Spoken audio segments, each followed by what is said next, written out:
This podcast is brought to you by Most Valuable Podcasts, leading the league in podcasting entertainment.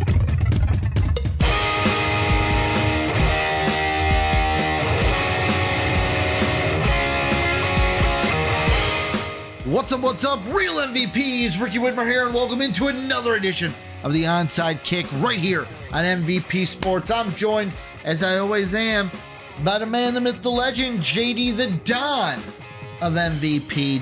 JD, how we doing today, brother? How we doing? We're doing good, dude. Fantastic, actually. We're recording this on a Friday yet again because work be crazy. Work be crazy. We're recording this again on a Friday. That means a little bit of scheduling to start here. We're recording this on Friday. It'll go up Saturday. We're supposed to record the draft room this week. We're going to record the draft room on Monday, either before or after the fast break. So we got a double dosage of you, because the draft room, we're going to have football coming out early in the week. Then we got basketball coming out later in the week, because next Thursday, first time Jake and Dave are going to be doing the draft room. We're going to have now, officially next week, we're going to have basketball every week. We're going to have football every week. We're going to have draft room every single week now. What a time to be alive here at MVP. But before we get into the great show, we got my dog's excited. He's like, man, I can't wait for all this content that MVP is going to have. Let's do a little bit of housekeeping to start. I'll keep it very brief. If you want to join the greatest community in the universe with all these sports going on, join the MVP Discord where the fans can talk to us. It's one big community coming together, talking about the things that we love. Sports, non-sports, entertainment, everything that you can think of in the MVP Discord. If you want to support us and get rewarded for supporting us, check out our Patreon page down below in the description. You can go ahead, support us, and get rewarded with some great perks for doing so. All of our social medias are also down below. You can also hit that sub button, that like button, and comment letting us know what you want in the future and what do you think about what we're talking about today. But JD, let's start the show. We've got two AFC topics and an NFC topic. Let's start the show looking back. Thursday night, last night, Jake Neverman, cover your ears. I know Jake's like, nope, done, gone. They're going to talk about last night. Nope, we're done. We're not going to listen to this. Denver Broncos played the New Orleans Saints. They beat them 33-10. First thing I want to say is Sean Payton made history last night. Do you know the history that Sean Payton made? I do not. He has now defeated every team in the NFL. Oh, dang. The Saints were the lone team he had never defeated because he was their coach. In his first game against them, he defeats them. So now he has defeated every team in the NFL at least one time. But that's not what we're talking about. That's just a congratulations to Sean Payton. JD, my question is basically this. So the Broncos after this game now have 4 wins on the year. 4-3, I believe, is their record. Yep, second in the AFC West.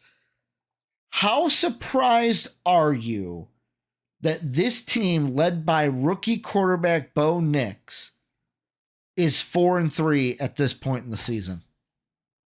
I'm honestly pretty surprised. Coming into the year, if you look back to the draft process last year, I was not a Bo Nix guy. I didn't really think that he would project well into the NFL.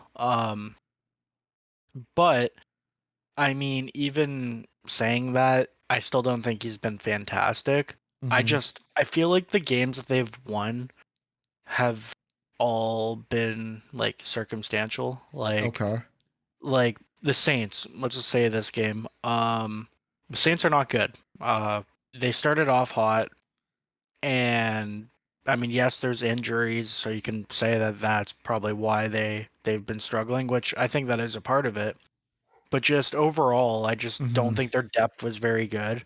And yeah, I mean, well, the Saints, their entire team is injured.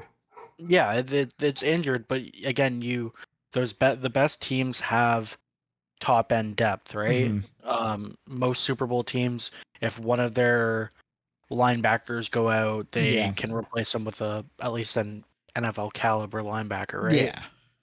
But with the Saints, I mean, they had Derek Carr, who again, I I don't like. I don't think he's that good. Well, he He wasn't got even hurt. playing. No, I know. Okay. I'm getting.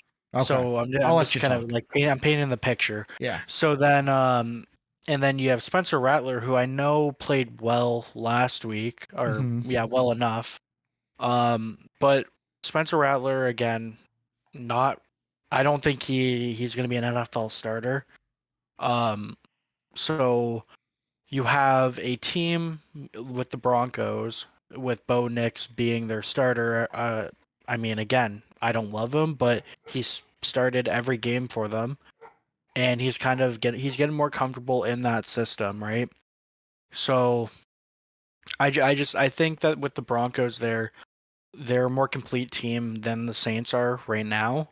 So that was their reason. Like, but I feel like if the Saints were fully healthy, then they probably beat the Broncos. And then let me just pull it up here quickly. Because there was another win that I saw that they had, that the Broncos had that they lost to the Chargers, which again, that's kind of to be expected, right? Um, and then who was the other? Their losses have been to the Seahawks, Steelers, and Chargers. Yeah, and then but who was the team I was trying? There was another team that they beat that. No, they beat The the okay. Bucks. Yeah, they beat the Buccaneers. Yeah. So then that was the one they stomped. Well, yeah, I'll say That they was stomped the surprising. Buccaneers. That was a surprising win. In Tampa Bay, too. Yeah, in Tampa, but in that game, it was just it was a weird football game, right? So I just I don't know. Like I definitely would be. I am surprised because I thought the Broncos were gonna be really bad. And I still don't think they're that good of a team. But to right now to be 4-3, I mean, that I would say that's probably a success for them. So, it's one thing that it's a trend, and I don't know, A, if they keep this trend up, or B, yeah, really, if they keep this trend up, but each of their 3 losses, they've never lost a game by more than a touchdown. Mm-hmm. They lost by 6 to Seattle. They lost by 7 to the Steelers. And then they lost by 7 again to the Chargers. They have never lost a game by more than 1 score. And this team, it's like the Jets, that was one where it was like, wow, the Jets really played bad that game. Mm-hmm. And Broncos capitalized. The Broncos played really well against the Buccaneers, where you give them credit for that one. Raiders, very winnable game. They took care of business. The Saints, very winnable game. Because of injuries, they took care of business. Now, the rest of their schedule, though, because of how they've played, I don't want to write them off. But looking at the remaining of their schedule, JD, it's like I see 3 games, 3, maybe 4, that are like, okay, let me chalk these up as wins right now. Week 8, they play the Carolina Panthers. Let's chalk that up as a W. Then they play the Raiders again in week 12. I feel like we can chalk that up as a W. They play the Cleveland Browns Monday Night Football week 13, chalking that up as a W. And only because of where it happens in the season, I could potentially chalk up week 17 to the Bengals. Only because if you guys have a poor record, are you playing for draft position and resting Burrow, keeping him healthy for the future, then throwing him out there for a meaningless game if you guys are out of the playoffs at that point? Yeah. Bengals are still a good team that can turn around their season. The rest of it, though, Baltimore week 9, the Chiefs twice this year in week 10 and week 18, Atlanta week 11, they're the second best team right now in the NFC record wise. The Colts week 15, the Chargers week 16, to where it's like the 3 games I mentioned, Panthers, Browns, Raiders, Those only get you to 7. Mm-hmm. Could this team have more rabbits in its hat to get to 9 wins, to get to 10 wins, and potentially be a shock playoff team? I want to say that's possible because, again, you never really know. Any given Sunday? Yeah, any given Sunday, any team can win, right? So I don't want to just say, okay, well, we can pencil in these 3 wins and that's really it. Mm-hmm. But again, I think it all depends on how much Bo Nix develops over the year. Mm-hmm. If he can fully come into his own, then yeah, then there's no reason to believe that they can't squeak out a few more wins, right? Mm-hmm. But from what I've seen right now, that's really tough to gauge. And again, with how the other teams are playing, right? Like, I don't really think there's any chance they beat the Ravens in week 9 again, but stranger things have happened. Mm-hmm. Like you said, the Bengals again. That could be their other win. It all depends on who's injured or who, like you said, draft position. Mm-hmm. But it. I don't want to pencil them into only 3 more wins. Well, I'm just saying those are the games that I think they'll Yeah. automatically win. They could still upset any of the other teams I mentioned. It's just if they do, who? The Ravens. The Ravens have been upset before this year. The Chiefs are just a team where it's like, like they're gonna lose sometime. It's just when does that happen?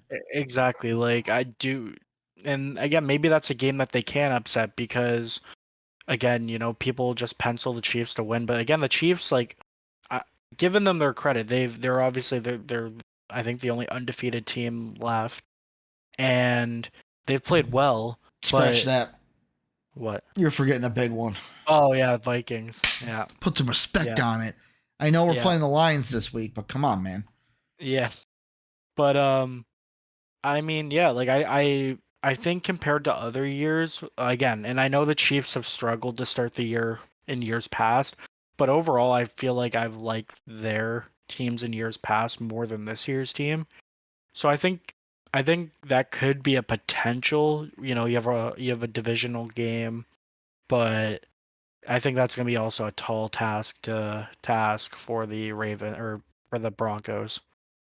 I'm going to say this. I know I mentioned that, like, so looking at some of the other teams, Baltimore, I kind of lean more towards a loss because Baltimore's a team, they looked, so game 1 of the year, probably the best game we've seen this year.